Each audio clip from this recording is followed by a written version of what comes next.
ہم فقہی اماموں کی پیروی کیوں کرتے ہیں؟ قرآن اور حدیث کی روشنی میں عمل کر سکتے ہیں؟ دیکھیں مسئلہ یہ ہے، قرآن کو تو مانیں گے نا، چلے قرآن پہ عمل کریں گے، قرآن کیا کہہ رہا ہے وہ دیکھ لیں۔ اللہ تعالیٰ نے ہم پہ واجب قرار دیا ہر نماز میں کہو، دعا مانگو، اہدنا الصراط المستقیم صراط الذین انعمت علیہم، اے اللہ ہمیں سیدھا راستہ چلا۔ کس کا راستہ؟ قرآن کا، حدیث کا؟ یہ تو نہیں فرمایا۔ اے اللہ میں سیدھا راستہ چلا ان لوگوں کا راستہ جن پر تو نے انعام فرمایا۔ اس کا مطلب اللہ کے انعام یافتہ بندوں کا راستہ ہی قرآن و حدیث کا راستہ۔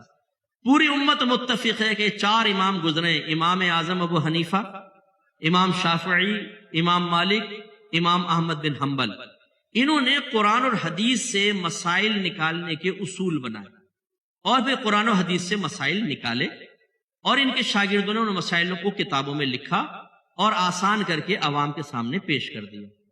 اگر کوئی یہ دعویٰ کرتا ہے کہ ہم فقہ کو نہیں مانتے، ان 4 اماموں کو قرآن حدیث سے کرو، میں ایک طالب علم کی حیثیت سے عرض کرتا ہوں، اسے میرے سامنے لے آئیے گا، میں اس سے 6 کویسچن کرتا ہوں، کوئی بڑی بات تو نہیں ہے نا، کہتا ہوں جا بھی ڈھونڈ کے بتا دے، قرآن حدیث سے ڈھونڈ کے بتا دے، فقیر کا نام بدل دیجیے گا۔ بھائی اگر قرآن و حدیث سے سب کچھ حاصل ہوتا، اب آپ کی بیوی کہے بھئی کپڑے کیسے پاک کرنے، قرآن و حدیث سے تو بتاؤ ذرا، اب میں فقہ کی طرف نہیں جاؤں گی، آپ لے آئے پورا قرآن اور بخاری اور ترمذی سامنے رکھ لی، ڈھونڈتے رہے، 10 سال میں بھی نہیں نکلے گا۔ بندر کھانا حلال ہے کہ حرام؟ بتاؤ، قرآن و حدیث سے نکالو ذرا، ڈھونڈتے رہو۔ ٹیسٹ ٹیوب بیبی جائز ہے کہ ناجائز؟ قرآن و حدیث سے ڈھونڈتے رہے۔ آج کل جانوروں کے اسپرم جو ہیں وہ فیمیل کے اندر، رحم کے اندر انجیکٹ کر دیتے ہیں، اعلیٰ نسل کے میل کے اسپرم لے کے حمل ٹھہر جاتا ہے، جائز ہے کہ ناجائز؟ بتاؤ، قرآن و حدیث سے نکالو۔ باتیں کرنا بڑا آسان ہے۔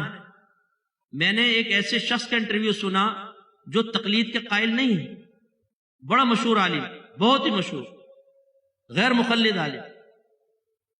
ان سے کہا کہ آپ یہ کہتے ہیں کہ جی خلافت کا نظام قائم ہوگا، تو پھر آپ کیسے یہاں پہ نافذ کریں گے پاکستان میں، اگر فرض کر لیں آپ کو موقع مل جائے؟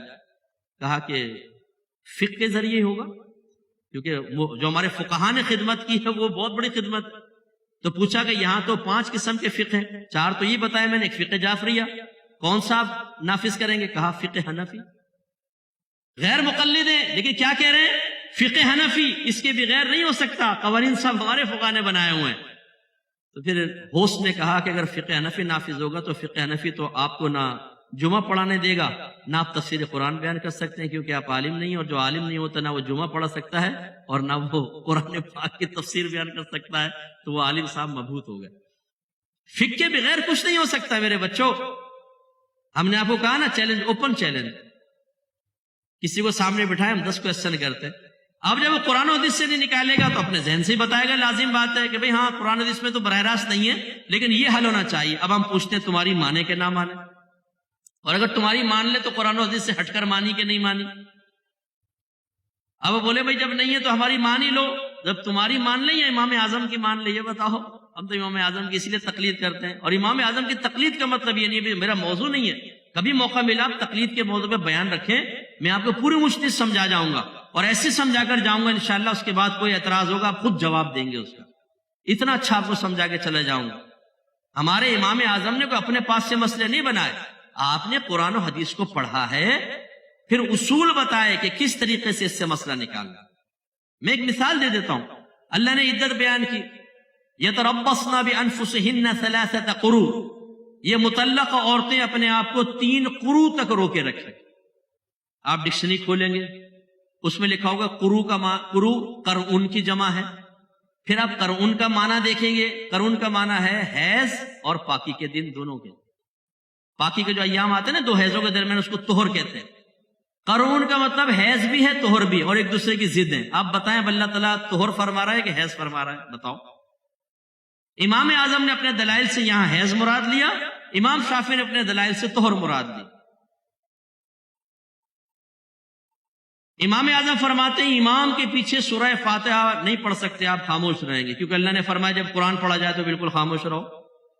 امام شافعی رحمۃ اللہ علیہ فرماتے ہیں کہ امام کے پیچھے سورہ فاتحہ پڑھنا فرض ہے۔ امام اعظم منع کر رہے ہیں، وہ فرض، ان کے اپنے دلائل ہیں، ان کے پاس اپنے دلائل ہیں۔ دلائل ٹکرانے والے ہوتے ہیں، پھر وہ امام حضرات جو ہیں فیصلہ کرتے ہیں کہ ہمیں کون سا مسئلہ اخذ کرنا ہے اور عوام تک پہنچانا ہے. لہٰذا امام کی پیروی کرنا بہت ضروری ہے، ورنہ وہی بات ہے کہ آپ قرآن حدیث کی طرف آئیں گے. آئیے پھر ہم بیٹھے ہیں نا آپ کے سامنے، طالب علم کی حیثیت سے کوئی تکبر غرور نہیں ہے. اگر آپ کہتے ہیں ہم فقہ کو نہیں مانتے تو قرآن حدیث کو تو مانو گے نا، پھر نکال کے بتاؤ مسئلہ. آؤ گے وہیں پر ہی، گھوم پھر کر وہیں پر آنا پڑے گا، فقہ کے بغیر گزارا.